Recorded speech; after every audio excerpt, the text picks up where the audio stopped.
Olá, tudo bem? Meu nome é Guilherme Carneiro Monte, sou professor de farmacologia da Universidade do Estado do Rio de Janeiro. Estou aqui para apresentar uma aula sobre quinolonas. O termo quinolona foi utilizado pela primeira vez em 1949, descrito por Prince e colaboradores.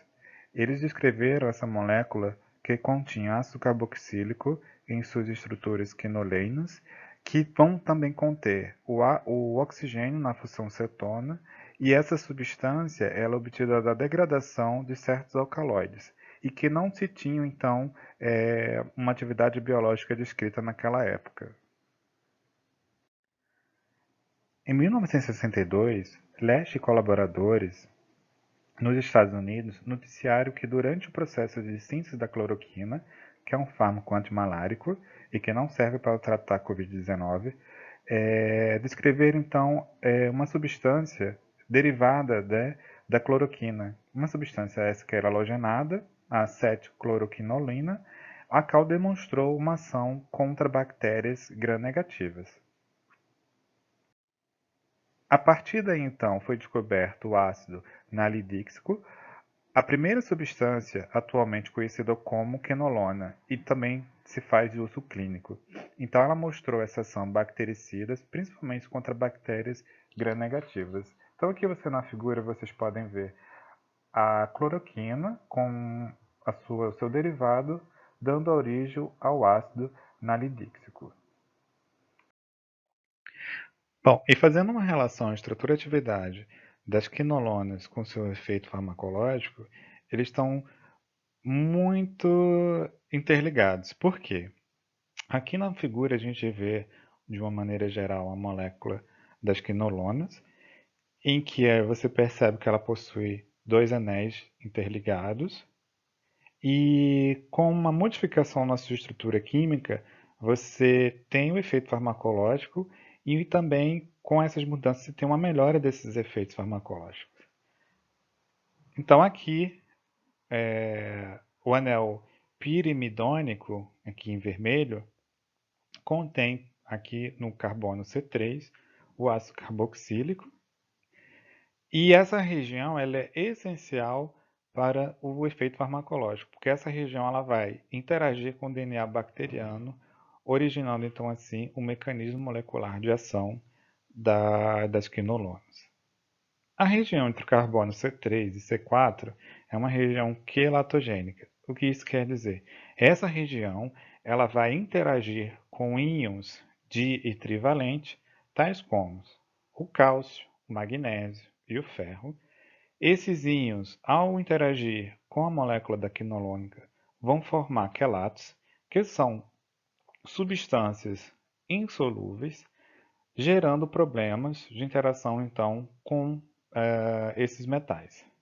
Normalmente, onde é que se encontram esses metais? Por exemplo, em antiácidos e suplementos minerais. E esses problemas eles podem interferir em processos farmacocinéticos que vão ser vistos lá na frente. A substituição de R6, que antes você tinha uma molécula de cloro e agora com a inserção do átomo de ferro, tem um aumento da atividade das quinolonas, aumentando a lipofilia, dando maior permeabilidade da molécula para a passagem entre as membranas das bactérias e uma maior inibição enzimática. Então você vê que o efeito farmacológico foi ampliado quando substituiu R6, e em R7, quando se tem a substituição por um grupamento piperazino, ele vai ampliar o espectro para bactérias gram-negativas. Além disso, aumenta a afinidade das quinolonas para os receptores GABA e com a adição de grupamentos metil e etil, pode reduzir os efeitos a nível do sistema nervoso central das quinolonas. Então perceba que olhando a estrutura das quinolonas, você tem o mecanismo, você pode predizer o mecanismo de ação, você pode predizer alguns efeitos farmacológicos, né? E além disso, alguns possíveis efeitos Bom, e percebendo aqui nas suas fórmulas estruturais das quinolonas e das fluoroquinolonas, como eu já falei anteriormente, Com a substituição do grupamento flúor nas moléculas, no caso a norfloxacina, ciprofloxacina e a levofloxacina, essas substâncias elas melhoraram a atividade antimicrobiana e então com a introdução da quinolona ela representou um grande avanço terapêutico, particularmente para o tratamento de doenças infecciosas da época, e tendo em vista que esses agentes, né, têm uma ampla atividade antimicrobiana e são bastante eficazes, principalmente após administração pela via oral, porque eles vão fazer o tratamento de uma ampla variedade de doenças infecciosas bacterianas. Então aqui no exemplo eu trago o ácido nalidíxico, que foi o primeiro, e em alguns livros vocês vão encontrar quinolona de primeira, segunda, terceira e quarta geração. No Good Game da última edição, 13ª edição, a gente não tem mais essa divisão pelo Good Gilman, vocês vão encontrar essa divisão em alguns outros livros. Né? Aqui eu trouxe o que tem no livro, basicamente a primeira a ser descoberta e as que são bastante utilizadas na clínica, a norfloxacina, a ciprofloxacina e a levofloxacina. Entretanto, nem todas são flores. As quinolonas, algumas foram retiradas do mercado, como a lemafloxacina, a esperfloxacina, foi retirada por causar fototoxicidade, prolongamento do QTc, né?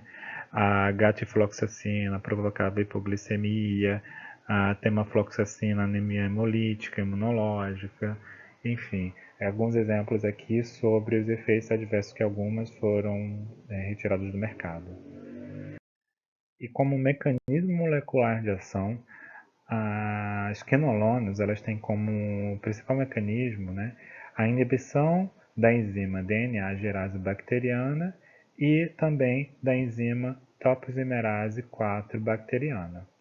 A enzima DNA gerase ela se liga, né, a dois segmentos de DNA, criando um nódulo de superhélice positiva, e então a enzima ela vai introduzir uma quebra na fita da dupla de DNA e passa o segmento frontal através da quebra. Essa quebra então vai ser selada, novamente criando uma superenrolamento negativo, e as quinolonas elas vão inibir a atividade de corte da DNA gerase e o fechamento, né, do DNA. E em concentrações elevadas elas vão bloquear essa atividade da topoisomerase 4, que para muitas bactérias gram-positivas essa topoisomerase 4 é o principal alvo de ação. Então, a DNA gerase ela tem a função normalmente, né, de remover esse DNA super enrolado positivamente à frente da maquinaria de máquina de replicação e também vai introduzir o superenrolamento negativo no genoma. A topoisomerase ela vai ajudar na remoção desses superenrolados positivos, mas sua principal ação é resolver, né, essa desvinculação dos cromossomos filhos. Então, a topoisomerase 4 ela tem como função separar as moléculas de DNA filhas interligadas, né, que são os produtos da replicação do DNA. Portanto, as células eucarióticas elas não contêm DNA gerase, elas contêm uma topoisomerase do DNA tipo 2, mas as quinolonas elas não conseguem inibir essa topoisomerase do tipo 2, apenas em concentrações muito mais elevadas do que aquelas necessárias para inibir as enzimas bacterianas. O espectro de ação das quinolonas é bastante diversificado, como por exemplo, são fármacos bactericidas como contra Proteus, E. coli, Klebsiella, Salmonella, Shigella, Enterobacter. E a Neisseria gonorrhoeae, por exemplo, já apresenta resistência à ação desses fármacos. Algumas fluoroquinolonas são ativas contra pseudomonas, né? Como exemplo, a ciprofloxacina, a levofloxacina, ela tem uma atividade substancial o suficiente para conter algumas infecções sistêmicas promovidas por essas bactérias. Algumas quinolonas elas têm uma boa ação contra cepas de estafilococcus, com exceção, né, dessas cepas que já são resistentes à meticilina. Streptococcus também tem uma boa ação, no caso a levofloxacina, e algumas bactérias do intracelular também têm uma boa ação, como a Mycobacteria e Chlamydia. E sim, as bactérias elas podem apresentar mecanismos de resistência às quinolonas. Esses mecanismos eles podem ser de origem cromossômica ou mediada por plasmídio. São três os principais mecanismos de resistência, como a alteração enzimática, onde se tem uma mudança da afinidade do fármaco sobre a enzima. Essa mudança pode ser mediada por uma mutação cromossômica nos genes que são responsáveis pela enzima alvo, no caso, a DNA girase e a topoisomerase 4. E, além disso, você tem o aparecimento de bombas de efluxo na bactéria. Essas bombas de efluxo vão fazer com que haja a extrusão do fármaco, ou seja, a retirada do fármaco do interior da célula bacteriana, jogando ele para fora dessa célula bacteriana, e também a alteração da permeabilidade através das porinas, que faz com que haja diminuição, né, da passagem do fármaco para o interior da célula bacteriana. A farmacocinética das quinolonas e das fluoroquinolonas, em geral, os fármacos têm uma boa absorção pelo trato gastrointestinal, mas tem que se ter atenção para que não se tenha uma quelação juntamente com os íons divalente ou trivalente, no caso magnésio, cal, ferro, que pode estar presente em alguns outros fármacos ou no alimento. Os níveis séricos das quinolonas elas podem ser atingidas em torno de 1 a 3 horas. Tem um amplo volume de distribuição, né? Pode estar presente na urina, no rim, no pulmão, na próstata, nas fezes, na bile, macrófagos e neutrófilos. Maior do que os níveis séricos, tá? A presença desses fármacos nesse lugar que eu falei.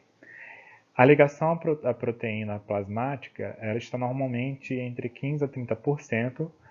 Os alimentos podem retardar o tempo do pico sérico. Fármacos como a ciprofloxacina, ofloxacina e a levofloxacina podem ser detectados no leite materno.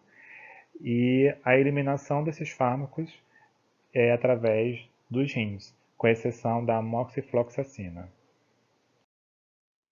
E as indicações clínicas das quinolonas e fluoroquinolonas, elas podem ser utilizadas no tratamento de infecções do trato urinário. São mais eficazes do que as sulfos e as penicilinas em casos de UTI, com exceção da moxifloxacina, porque ela não se acumula na urina e por isso não é recomendada em casos de UTI.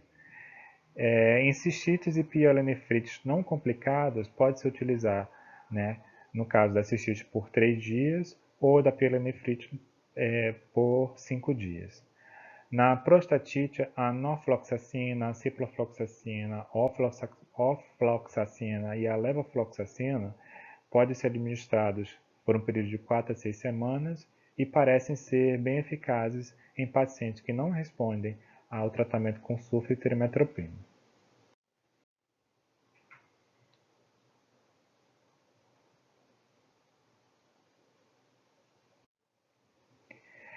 E no caso das ISTs, com o tratamento da uretrite e cervicite por clamídia, pode ser utilizado num curso de 7 dias a ofloxacina ou a levofloxacina.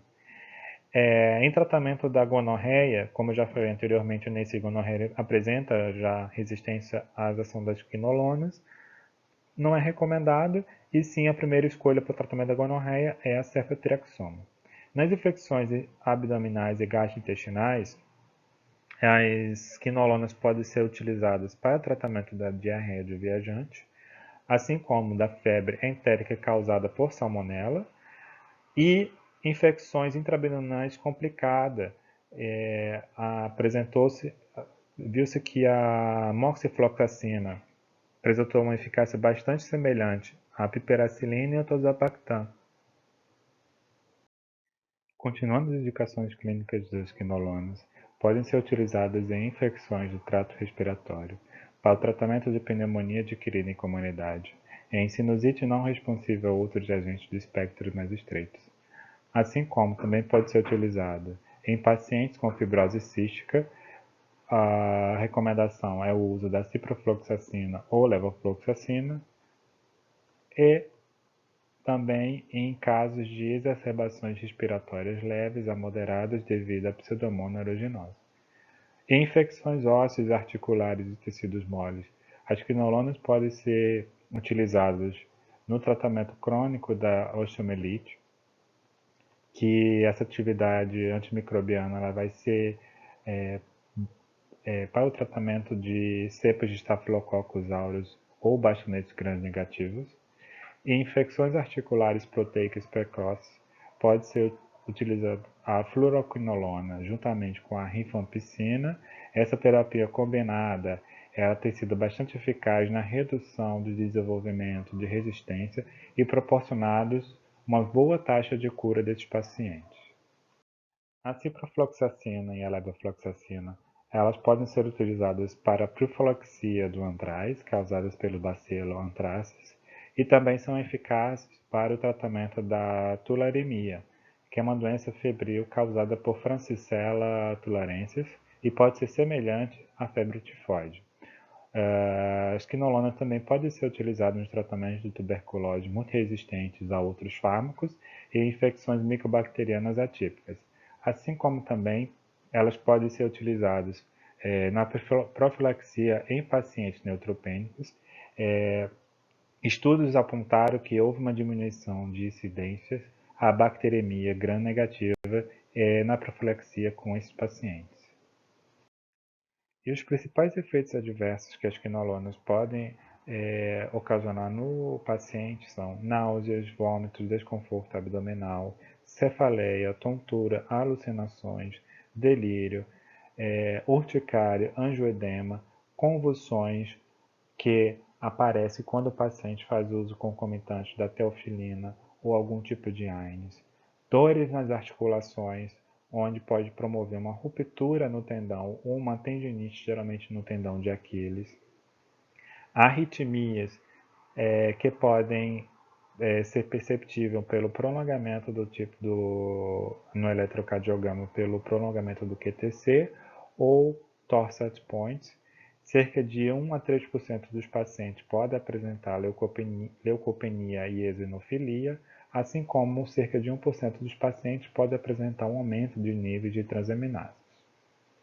E as principais interações farmacológicas pode ser, como já foi dito anteriormente, íons e trivalentes podem promover uma quelação com a quinolona, diminuindo então a biodisponibilidade da quinolona.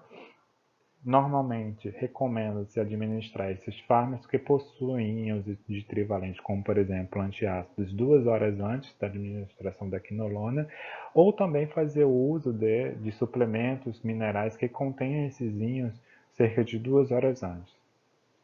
E também evitar alimentos que também contenham esses íons, como por exemplo cálcio, no caso leite, juntamente com a administração com o fármaco.